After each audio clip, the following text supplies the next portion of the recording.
That one family decided the fate of India for more than 60 years. But Patel ji so generously gave up his position and was ready to serve the nation in whichever way possible, like a true leader should be.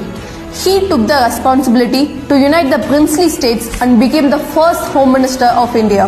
And the job he had was not an easy one. Even Gandhiji had said to Patel, the problem of the states is so difficult that you alone can solve it. Patel and his secretary VP Menon went on meeting every king of those princely states. Those states who chose to join with India would get security by Indian army, and all the foreign affairs would be handled by Indian government, and all the communications like roads, railways, postal will be managed by Indian government. There can't be any other better way to say that these kings would not be king anymore but the normal citizens of India. Patel did a lot of things to make it possible. He arranged tea parties, he invited the kings to his place, he went on to meet them at their place. To few of them, he spoke in a way to invoke their patriotism. To few of them, he threatened what could possibly happen if they don't join with India.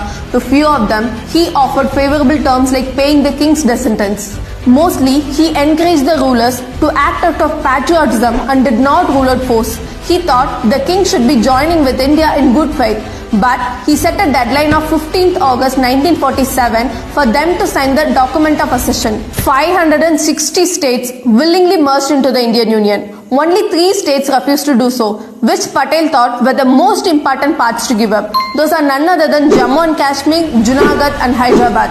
Junagadh was specially important to Patel since it was in his home state of Gujarat. It was also important because in this Kathiawar district was the famous Somnath temple, but the Nawab of Junagadh district joined with Pakistan. It was, however, quite far from Pakistan and 80% of its population was Hindu. Patel diplomatically used the Indian force and demanded the Pakistan to withdraw the accession of Junagadh.